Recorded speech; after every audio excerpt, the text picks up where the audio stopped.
Hello बच्चों, नमस्कार।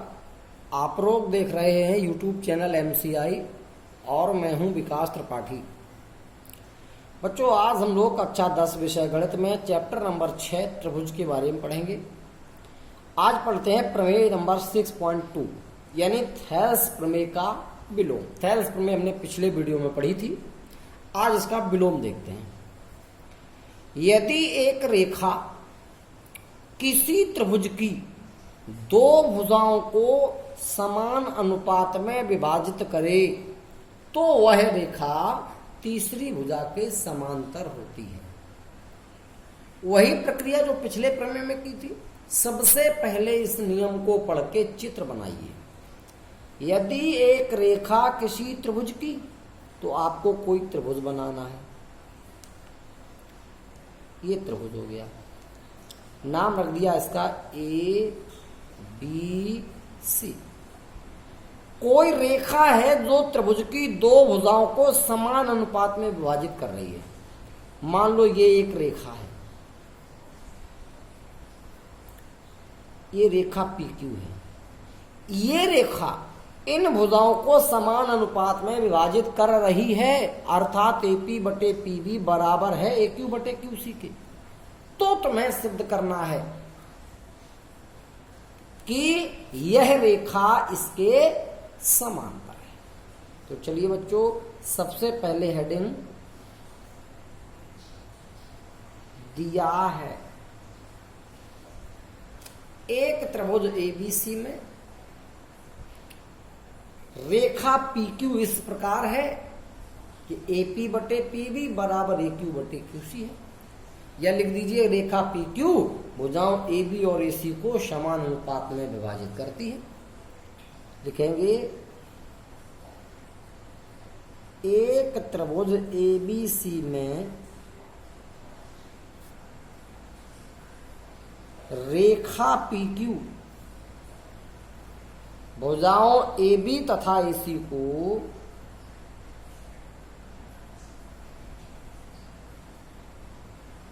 AB तथा AC को समान अनुपात में विभाजित करती है।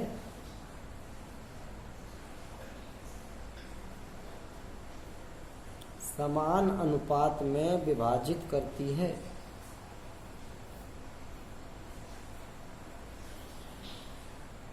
अर्थात AP बटे PB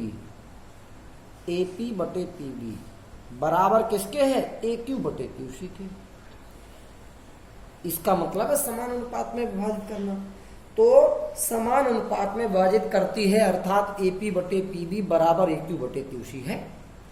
अब हमें सिद्ध ये करना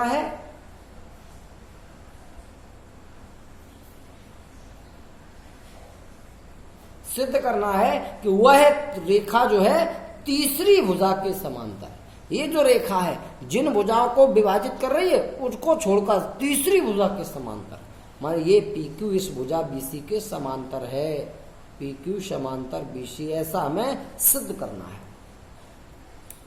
बच्चों, थोड़ी सी रचना करनी पड़ती है इसमें।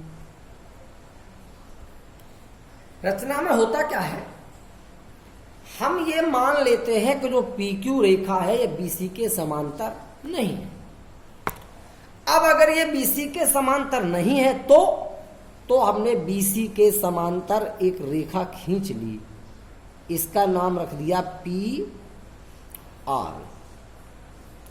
हमने मान लिया कि ये PQ BC के समांतर नहीं है। अगर ये समांतर नहीं है तो हमने P से इसके समांतर रेखा खींच दी PR। ये रचना हो गई। तो लिखना पड़ेगा, माना कि PQ समांतर BC नहीं है, ऐसे हमने मान लिया कि ये समांतर नहीं है, तथा बिंदु P से PR समांतर BC खींची। माने हमने PR रेखा खींच ली, एक समांतर है जो कि BC के, खींच ली। अब आते हैं उपपत्ति। सबसे प्रमुख हेडिंग उपपत्ति। बच्चों, इसे बहुत ध्यान से देखेंगे, सरल प्रमेय एकदम से। अगर पी आर बी सी के समांतर है तो थेल्स प्रमेय लग जाएगी इसमें। लिख देंगे हम यहां पर त्रिभुज ए बी सी में जो पी आर हमने खींची वो बी सी के समांतर, अभी पी आर समांतर बी सी खींची है, पी आर समांतर बी सी है। तो अगर ये BC के समांतर है तो इसमें थेल्स प्रमेय लग जाएगी। तो थेल्स प्रमेय से, इसलिए थेल्स प्रमेय से क्या होगा, AP बटे PB और बराबर AR बटे RC, AR बटे RC। अब चूंकि दिया था आपको कि AP बटे PB बराबर AQ बटे QC, तो जहां AP बटे PB है, AP बटे PB, इसको AQ बटे QC लिख सकते हैं। तो AQ बटे QC बराबर AR और बटे RC। ये मान कहां से आया, दिया है से, दिया है में ये और ये बराबर थे तो इसकी जगह ये आ गया, यानी अब आ गया AQ बटे QC बराबर AR बटे RC। बच्चों अब हमें इसके दोनों पक्षों में एक जोड़ना होगा। लिखेंगे दोनों पक्षों में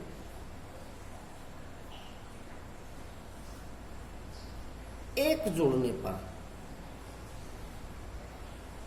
तो AQ बटे QC प्लस 1, AR बटे RC और प्लस 1 बटे 1 कर लो, दोनों के लासा ले लो। AQ का 1 में AQ प्लस QC का 1 में QC और QC का 1 में QC, AR का 1 में AR, RC का 1 में RC और बटे RC का 1 में RC। AQ plus QC, AQ plus QC पूरा मिलकर AC हो गया और बटे QC जो कहते हो। AR plus RC, AR plus RC मिलकर भी AC हो गया और बटे RC। यहां AC से AC एक बार कट गया, क्रॉस मल्टीप्लाई कर लो तो RC और बराबर QC। RC को RQ प्लस QC लिख सकते हो, देख रहे हो चित्र में। R से लेकर C तक की जो दूरी है दो भागों में है, एक RQ एक QC, तो इसको RC को कर दो RQ प्लस QC और बराबर QC जो कहते हो। QC से QC कट गया, RQ बराबर आ गया 0। बच्चों RQ कितना आ गया, 0। अब जब एक लाइन समझने की बात है, अगर दूरी RQ 0 है मतलब R और Q के बीच में कोई दूरी ही नहीं है, इसका मतलब R और Q एक दूसरे के ऊपर अर्थात संपाती है। क्योंकि अगर संपाती ना होते तो बीच की कुछ तो दूरी होती। अगर दो वस्तुओं के बीच, दो बिंदुओं के बीच कोई दूरी नहीं है तो वो एक दूसरे के ऊपर है। और देखो RQ 0 का मतलब ही है R और Q के बीच की कोई दूरी नहीं है, इसका मतलब है बिंदु R तथा Q संपाती हैं। तो लिख देंगे इसलिए बिंदु R तथा Q संपाती, माने एक ही बिंदु है, संपाती है। अब अगर ये बिंदु संपाती है तो जरा इधर आ जाए। आपने रचना की थी काय की, PR समांतर BC की, ये तुमने रचना की थी, रचना से। अब अगर PR समांतर BC है तो R और Q तो एक ही बिंदु है, तो R को Q कर सकते हो आप, तो P R को Q कर दो, PQ समांतर BC। R को Q क्यों कर दिया, क्योंकि R और Q संपाती, जहां R वहीं Q। अगर R और Q संपाती है तो PQ PR एक ही चीज तो है, तो तो पी आर को पी क्यू कर लिख सकते हैं। तो पी क्यू समांतर बी सी, यही आपको सिद्ध करना था कि पी क्यू बी सी के समांतर है। ये आपका सिद्ध हो गया, यही आपका सिद्ध करना था। बच्चों अब देखते हैं एक्सरसाइज 6.2 पहला प्रश्न। आकृति में डीई समांतर बीसी है तो ईसी को ज्ञात कीजिए। EC equal question mark. आकृति में त्रिभुज एबीसी दिया है, ये डीई जो है बीसी के समांतर है। इसमें मापे लिखी हैं, जो एडी है वो 1.5 सेंटीमीटर है, जो डी बी है वो 3 सेंटीमीटर है, जो एई है वो 1 सेंटीमीटर है। आपको ईसी ज्ञात करना है। बच्चों बिल्कुल सिंपल सा प्रश्न है ये। आप लोग देख रहे हैं कि इस त्रिभुज में जो डीई है वो बीसी के समांतर ये लिखा हुआ है, और अगर एक भुजा के समांतर रेखा खींची गई है थैल्स में लग जाएगी। तो लिख देंगे हम त्रिभुज एबीसी में डीई समांतर बीसी है, डीई समांतर बीसी है, इसलिए थैल्स प्रमेय से एडी बटे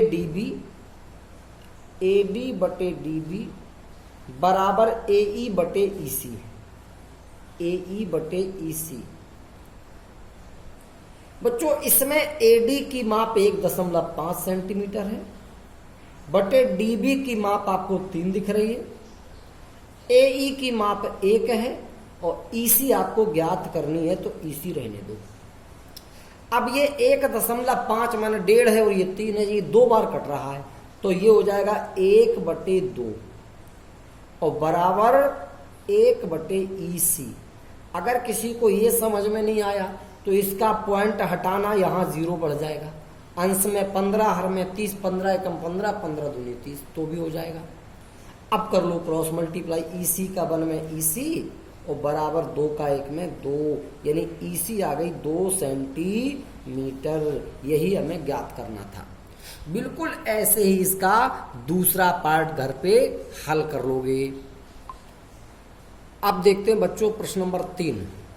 प्रश्न नंबर 2 में 3 भाग हैं, जो कि इस वीडियो में अब संभव नहीं है, वीडियो ज्यादा लंबा हो जाएगा, इसलिए तीसरा प्रश्न देख लीजिए। प्रश्न नंबर 2 आपको अगले वीडियो में बता दिया जाएगा। चलिए देखते हैं क्या है इस प्रश्न में। ये चित्र दिया है, वो इसमें लिख दिया है आकृति में LM समांतर CB है। LM जो है वो CB के समांतर है, और LN समांतर CD है। जो LN है वो CD के समांतर है। तो सिद्ध करना है AM बटे AB, AM बटे AB और बराबर AN बटे AD, AN बटे AD, ये सिद्ध करना है। चलिए बच्चों हल देखते हैं। सबसे पहली कंडीशन ये दी गई थी LM समांतर CB। गौर से देखो, LM और CB ये त्रिभुज ABC की घटना है।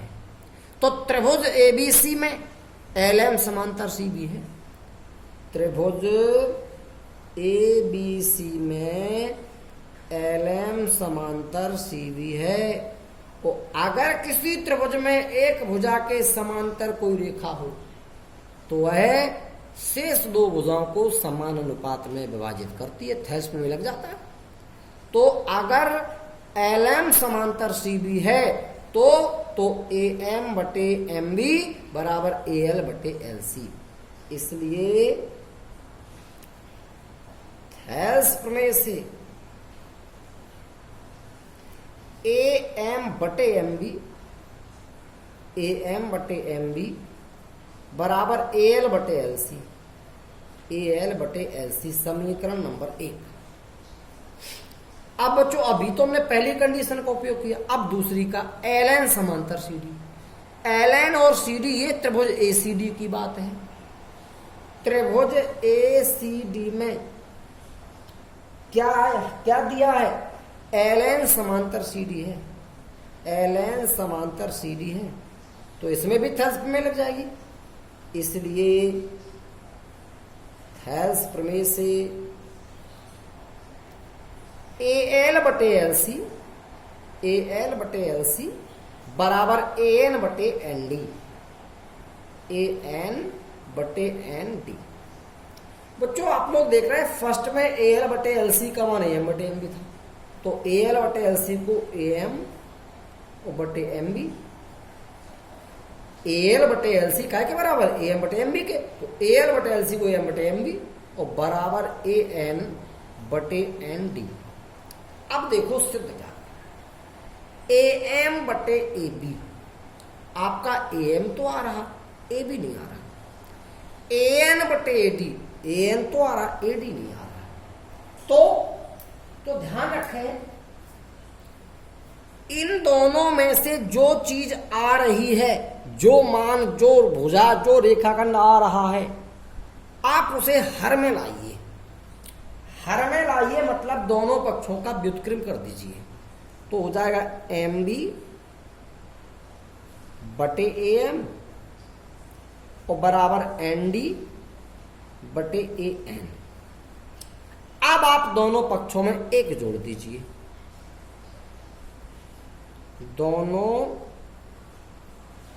पक्षों में एक जोड़ने पर तो ये हो जाएगा एम बी बटे A M plus 1 N D बटे ए एन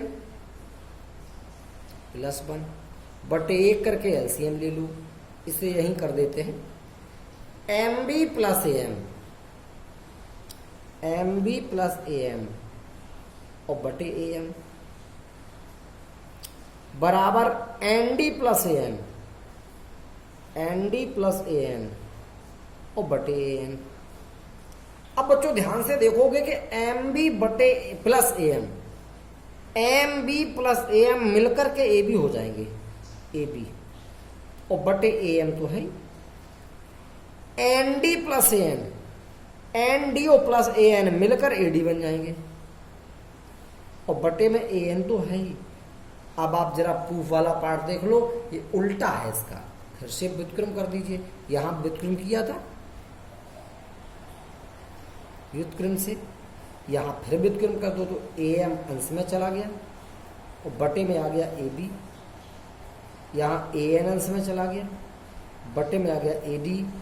ये किससे किया, व्युत्क्रम से, मैंने उल्टा कर दिया हमने, यही आपको प्रूफ करना था, ए एम बटे ए बी, ए एम बटे ए बी बराबर ए एन बटे ए डी।